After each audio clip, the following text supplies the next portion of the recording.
My name is Naomi Carter. I am 31 years old, and I work as a senior life cycle marketing manager in Northern Virginia. I live alone. I plan everything carefully, and for most of my adult life, I was the person my family called whenever something went wrong: a bill they forgot, a favor they needed, a mess they expected somebody else to clean up.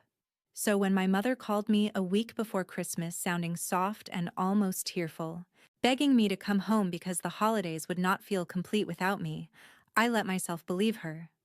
I booked the flight, rearranged work, packed gifts, and spent 6 exhausting hours crossing the country thinking maybe this year would be different. By the time I reached the house, my legs were sore, my coat was damp from the Colorado snow, and my suitcase wheels were packed with slush. I barely made it to the front step before the door opened and my father looked at me like I was late for a shift. He did not say welcome home. He did not ask about my flight. He just stared at me and said that if I was not there to babysit my sister's kids so they could leave for their holiday trip, then I did not need to come inside at all.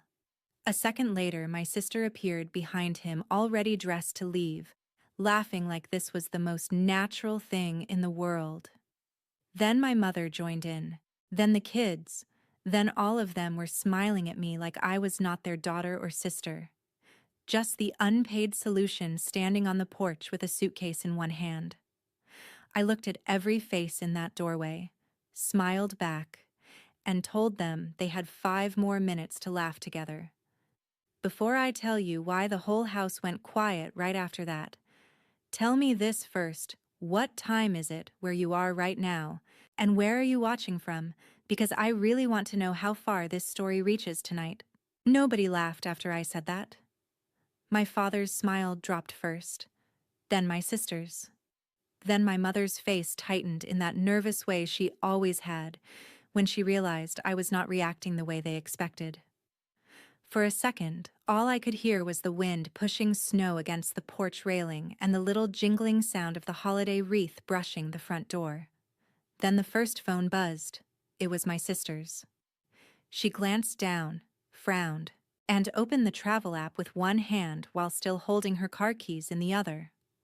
A second later, my father's phone vibrated too. Then my mother's. I watched the confusion spread across their faces before any of them even said a word. My sister's mouth fell open first. She stared at the screen, tapped it twice like the app had to be wrong, then looked up at me so fast it was almost violent. She asked me what I did. I stepped inside just enough to keep the cold air from blowing straight past them and said I canceled the resort 3 days earlier. The room went so quiet I could hear one of the kids dragging a toy across the hardwood floor in the living room. My father barked that I had no right, but I reminded him the entire ski trip had been booked on my card under my account because nobody else had enough room on theirs, and because, just like always, I was the one who handled the details when the family wanted something they could not actually afford. My sister let out this sharp little sound that was half scream and half gasp and started tapping through the reservation page. Confirmed canceled. No bluff. No mistake. No last-minute fix. My mother asked me why I would do something so cruel right before Christmas, and that was when I laughed, because hearing her call me cruel after dragging me across the country to become free childcare was almost insulting in how predictable it was. I told her the hotel deposit had already been refunded back to my account. The lift package was gone, and the flights attached to the trip had been converted into airline credits under my profile. My father actually stepped toward me then and said I had stolen from the family. I looked him dead in the eye and told him you cannot steal what you paid for in full. My sister said they were supposed to leave in the morning. I said I knew. She said the kids had been promised snow tubing and Christmas lights and that everything was planned. I told her maybe she should have planned the part where the person funding half her life was treated like a guest instead of hired help. My mother started doing what she always did when things slipped out of her control. She lowered her voice, put on that wounded expression, and said there had to be some misunderstanding, as if I had somehow accidentally canceled an entire holiday vacation while boarding planes and answering work emails. I told her there was no misunderstanding at all. I had been thinking about that trip for weeks. I had also been thinking about what would happen the moment I landed, because deep down I already knew they had not asked me to come home because they missed me. They asked me to come because they had a use for me. My father snapped that I was being dramatic. I told him no. I was finally being honest. My sister kept refreshing the app like she thought a miracle would happen if she stared hard enough. Then she whispered, "Oh my God," and looked at my mother because the airline update had just hit too. Their seats were gone. The credit was no longer attached to the family booking. It was attached to me. My father's entire face turned red. He asked when I planned this.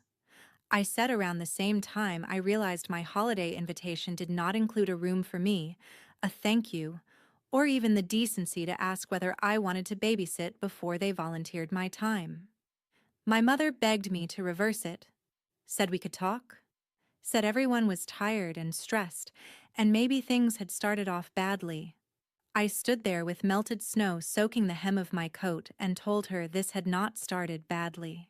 It had started exactly the way it always started, with all of them assuming I would show up, smile, pay, fix, and stay quiet.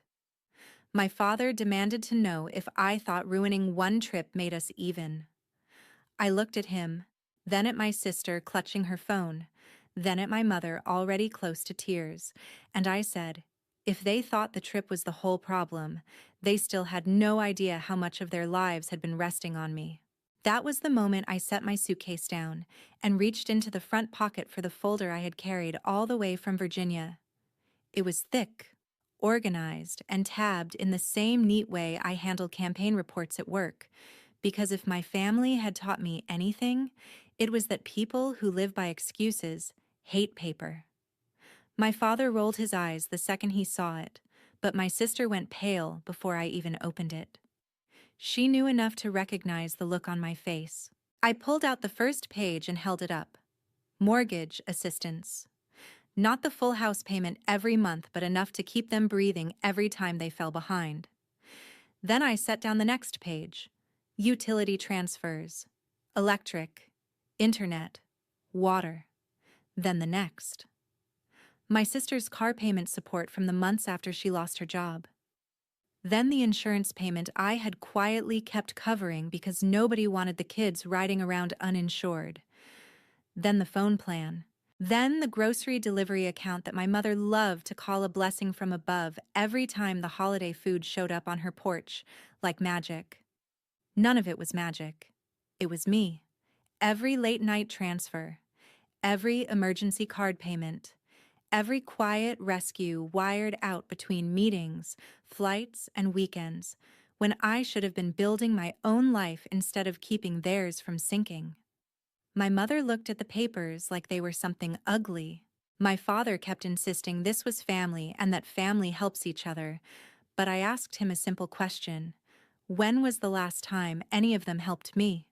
Not with money. With anything. When was the last time they called just to see how I was doing and did not work a favor into the conversation before the call ended?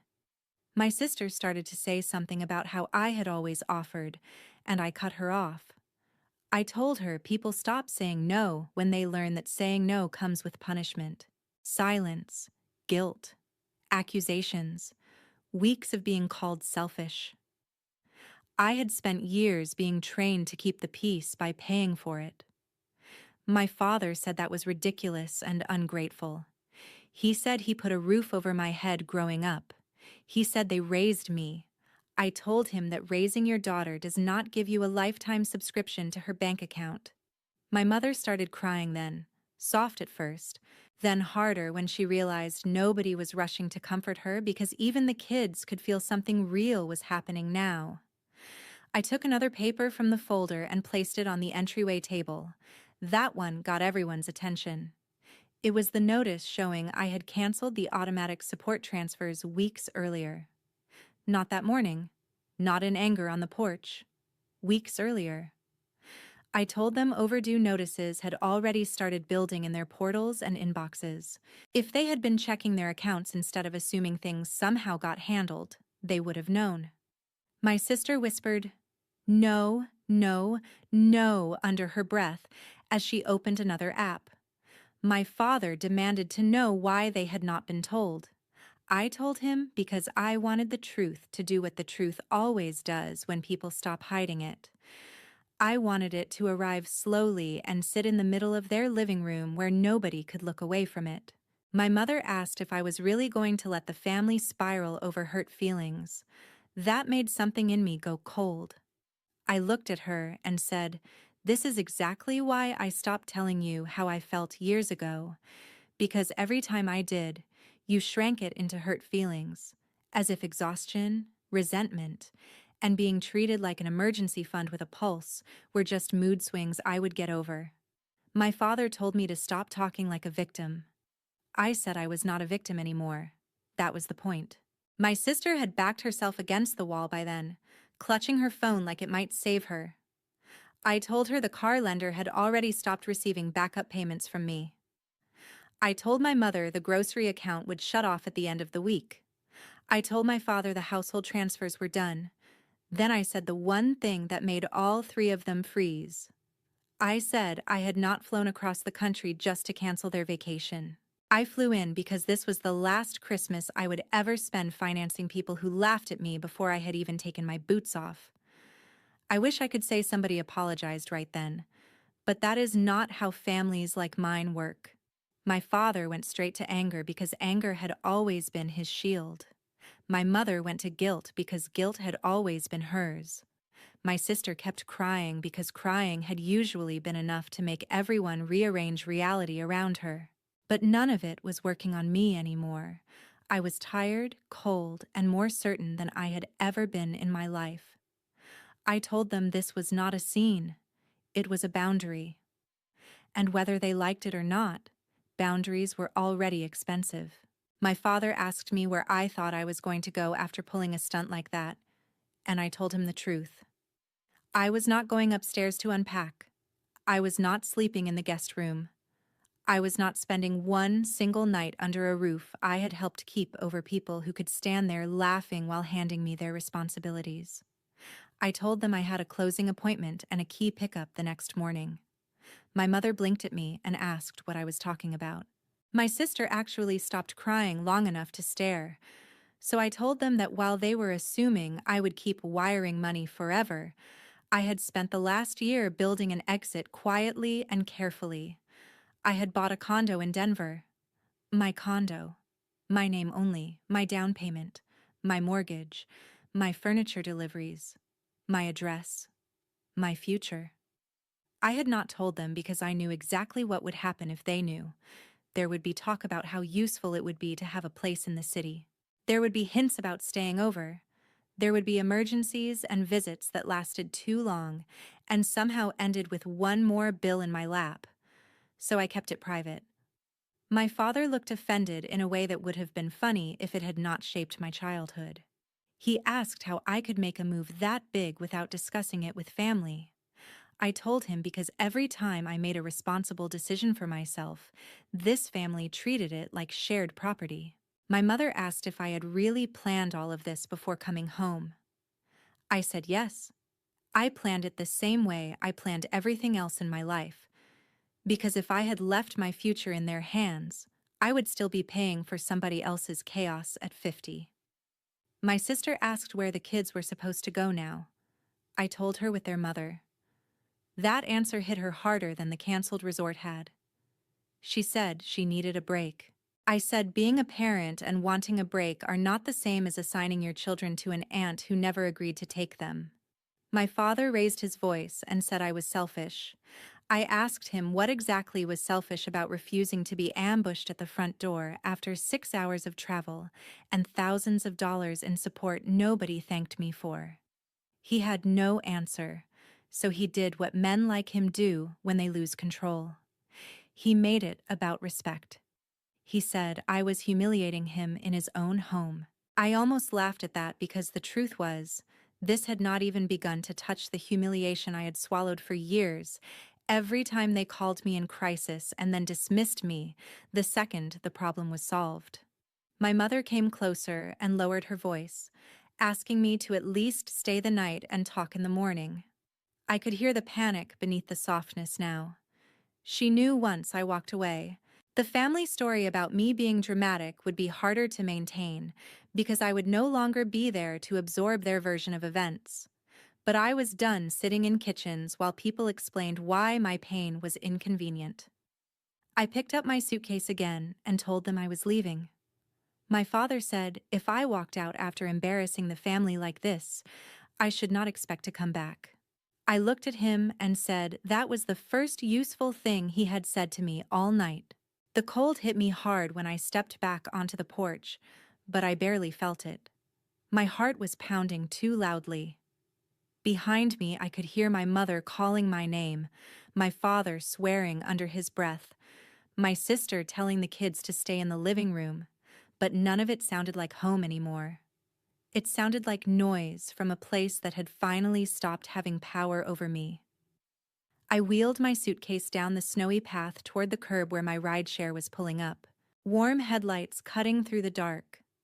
My driver popped the trunk and asked if I was okay in that casual way strangers sometimes do when they can tell they are catching the middle of something. I said yes before I even thought about it, and the second the word came out, I realized it was true. Not perfectly, not emotionally, but in the deepest way that mattered, yes. I was okay because for the first time I was leaving without the intention of coming back to rescue anyone. I was leaving because I had somewhere better to go. As the car pulled away, I looked back once and saw the front door still open. Yellow light spilling over the snow, 3 figures crowded in the frame like they were watching a train leave without them. The whole house looked smaller than I remembered. Maybe it always had been. Maybe I was just finally seeing it at the right distance. My condo did not look like a grand, dramatic, fresh start from the outside. It was not a mansion or a fantasy. It was a clean one-bedroom place in a secure building with good light, a quiet lobby, and a view of the city that made me feel like I had finally stepped into a life I could actually hear myself think inside. There were still boxes in the corner, 2 bar stools waiting to be assembled, and a mattress on a frame that had only arrived the week before. But the second I walked in and locked the door behind me, the silence felt richer than anything my family had ever called comfort. Nobody had a key. Nobody had a drawer here. Nobody knew how to turn my space into their overflow. I took off my coat, set my phone on the kitchen counter, and just stood there for a minute. No one yelling, no children crying in another room, no TV turned up too loud over unpaid bills and forced laughter. I made tea in a mug I had packed myself and sat on the floor because my couch had not been delivered yet. Through the window, the city glowed soft against the dark sky, and I remember thinking, this is what peace sounds like when nobody is asking you to earn it. The next morning, I woke up later than I meant to because I had slept harder than I had in months. For a few blessed seconds, I forgot what day it was. Then I saw the missed calls. 3 from my mother, 2 from my father, 1 from an unknown number that was obviously one of them using someone else's phone. I ignored all of them and started making coffee. Around 11, my phone buzzed again, but this time it was my sister, and the message was so unlike her that I read it twice. She asked if she could come by alone. She said she did not want to fight. She said she wanted to apologize. I stared at the screen for a long time before answering because my first instinct was that it had to be a setup, some emotional ambush carried in under a softer voice. But something about the wording felt stripped down and tired, not polished. I waited another 20 minutes before sending the address. When she arrived, she looked nothing like the woman who had laughed in the doorway the night before. No makeup. Hair pulled back badly. Hoodie under a winter coat. No bright energy. No smugness. Just a woman who looked like sleep, panic, and reality had all hit at once. I let her in. She stepped inside slowly, looking around like she had entered a version of me she had never bothered to imagine. I offered coffee. She nodded. We sat at the counter because the living room still looked half moved in. For a minute, she just wrapped both hands around the mug and stared down into it. Then she said she was sorry. Not in that shallow family way, where sorry means please stop making me uncomfortable. She said she was sorry for the trip, for laughing, for assuming I would do what I always did, for acting like I did not have my own life. She said when she saw the cancellation notices and then the payment folder, it hit her all at once how much of her life had been propped up by me without her ever really saying thank you. I listened without helping her through it.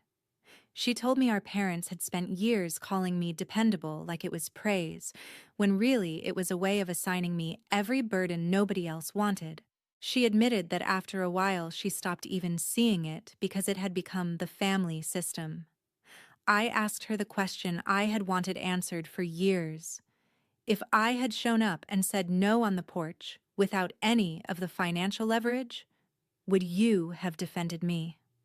She did not answer right away, which was answer enough. Finally, she said no, probably not. That honesty, painful as it was, earned more respect from me than 100 fake tears ever could. She said she had taken the kids to a motel for the night because she could not stand being in that house with our father raging and our mother crying and blaming everyone but herself. She said she was looking at rentals. She said she might have to get a part-time job immediately and figure the rest out later. I told her she should. She asked if there was any way to fix things between us. I told her that depended on what she meant by fix. If she meant go back to the old arrangement where she apologized, I softened, and then nothing changed, then no. If she meant actually building a different relationship where I was treated like a person instead of the backup plan, maybe someday. She cried a little then, but quietly, like she knew none of this could be handed off to me anymore.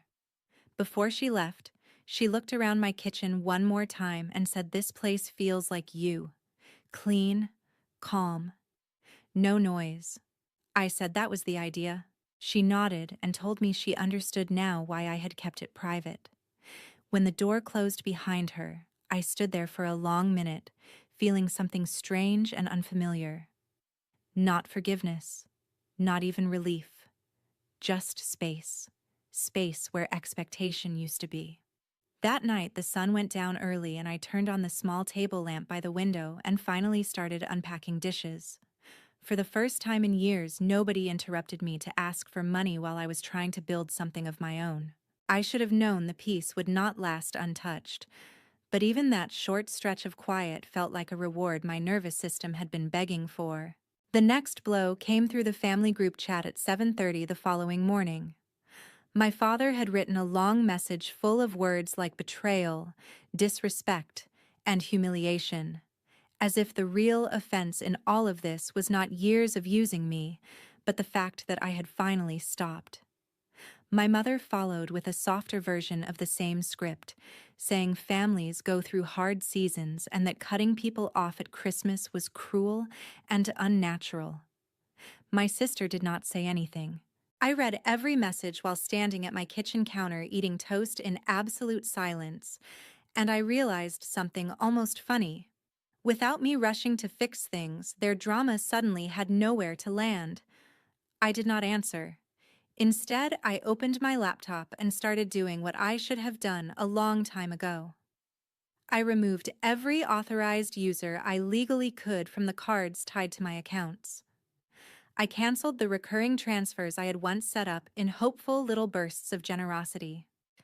I updated passwords. I called the phone provider and split off the last line still attached to my name. I contacted the insurance company and made it clear I was no longer paying toward policies that were not mine. Then I called the mortgage servicer and documented that I would not be making any further support payments toward a property I did not live in and did not control. The woman on the line was calm and practical. which I appreciated. She explained exactly what could and could not happen next, and for the first time in years, I felt like I was participating in reality instead of family mythology. No, I could not wave a wand and erase my past involvement overnight. But yes, I could stop bleeding money into a system built on my silence. That distinction mattered. It made the whole thing feel less like revenge and more like surgery. Painful, overdue, and absolutely necessary. Around noon, my sister finally texted me directly. She said the lender had started calling about the car. She said Dad was blaming everyone else. She said Mom kept insisting I would calm down and resume everything after New Year's if they just gave me time. I wrote back one sentence. I am not calming down. I am done. She did not respond. Later that afternoon, there was a knock at my door, and when I checked the camera, my mother was standing in the hallway alone in a dark coat, clutching her purse with both hands. I almost did not let her in, but something in me wanted to see what truth looked like when it finally ran out of scripts. She stepped inside and immediately looked smaller than I had ever seen her. Not because I felt powerful, but because without the house, the holiday decorations, and my father's anger filling the air around her, she was just a woman who had spent too many years managing somebody else's moods and calling that survival. She did not sit down at first. She just stood by the window and said the trip was over. Obviously, the kids were upset. My sister was staying with a friend for now. My father had spent the morning calling people he had not spoken to in years, looking for loans or sympathy or both. Then she said the car could be taken if the payments were not caught up soon. The house account was behind. Everything felt unstable. I looked at her and asked whether she had come to apologize or to negotiate. That question landed hard. She looked away for a second, then reached into her purse and pulled out an envelope. Inside was a check. It was not large enough to mean justice. It was barely large enough to count as a beginning. She said it was part of what they owed me and that more would come when they could manage it. I asked whether she understood why this happened. She said they had all become too comfortable depending on me. I said that is not the same as understanding. Comfortable sounds accidental. This was entitlement. This was years of calling me only when something broke, and then acting offended when I wanted to live like an adult with my own boundaries. My mother's eyes filled, but this time she did not use tears as a weapon. She just nodded once, like the words hurt because they were true. Still, she never actually said, I am sorry. She said we all made mistakes. There it was. The family version of accountability. Diffuse it. Spread it around. Make the damage sound mutual. I almost handed the check back just for that. But I kept it because sometimes the clearest response is not an argument. It is refusing to carry even one more ounce of someone else's denial. Before leaving, she asked what she was supposed to tell my father. I told her to tell him nothing. I was not interested in one more round of accusations, one more demand for gratitude, or one more speech about respect from a man who opened the front door to his daughter and treated her like hired labor. My mother stood there for a moment like she wanted to say something softer, something true, but whatever it was, it never made it past her pride. She left with a quiet take care, and when the door shut behind her, I leaned against it and let out a breath I felt like I had been holding for 10 years. Over the next 2 weeks, the family messages slowed, not because they accepted my boundaries, but because they were finally dealing with consequences that could not be argued into disappearing. My sister found a retail job temporarily. The schedule was messy, but it was work. The car situation remained shaky, but she was at least trying. My mother mailed a second, smaller check with no note except for my name on the envelope. My father went silent completely, which, from him, was not peace. It was wounded ego. But it was still quieter than manipulation, and by then I had learned quiet could be enough, A month later, Christmas felt different in a way I did not have words for at first. It was not grand or cinematic. There was no dramatic reconciliation, no sentimental dinner, no speech about family finding its way back to itself. It was just me in my condo with a small tree by the window, a half-finished mug of coffee on the counter, and a phone that had finally stopped buzzing every time someone in my family needed rescuing. Outside, the city looked clean and cold under winter light. Inside, everything belonged exactly where I put it. That simple fact still felt miraculous some mornings. I started noticing little things that would have sounded ridiculous to anyone who had not lived the way I had. How peaceful it felt to buy groceries without calculating who else I was actually feeding. How good it felt to answer my own door without bracing for bad news or a favor. How light my chest felt, waking up without dread already waiting for me. My sister and I were not close, but we were something more honest now. She sent short updates. Nothing dramatic. A picture of the kids coloring on the floor of a small apartment she had managed to rent. A message saying she had made it through her first week at work and was exhausted but proud of herself. Another saying she had sold some things, cut back, and was figuring it out. She did not ask me for money once. That mattered more than any apology she had given in my kitchen. My mother sent another check too, smaller than the first, but consistent. Not enough to erase what had happened. Not enough to rebuild trust. But enough to prove that for once, effort was moving in my direction instead of only demands. I still did not cash them right away. I needed time. Boundaries are not only about what you stop giving other people. They are also about what you stop forcing yourself to accept before you are ready. As for my father, there was nothing. No apology, no rage, no explanation, just silence. A month earlier, that silence would have hurt me. I would have translated it into rejection, into proof that I had pushed too far and lost my family. But distance has a way of clarifying things if you let it. His silence was not proof that I had done something wrong. It was proof that the only relationship he knew how to maintain with me was one where he stayed in control. Once that ended, so did his interest in pretending. And honestly, that understanding gave me more peace than any forced reunion could have. On Christmas Eve, I made dinner for myself, turned on soft music, and watched the lights from other buildings flicker across the glass. At one point, I started laughing quietly for no reason except that the apartment was calm, and the calm was mine. No one was about to call asking me to transfer money before morning. No one was going to guilt me into solving a problem they created and called love. No one was waiting at the end of a conversation to turn me into a tool. For years, I thought being needed meant being valued. I thought if I just loved hard enough, gave enough, fixed enough, somebody in that family would eventually look at me and see a daughter, a sister, a whole person.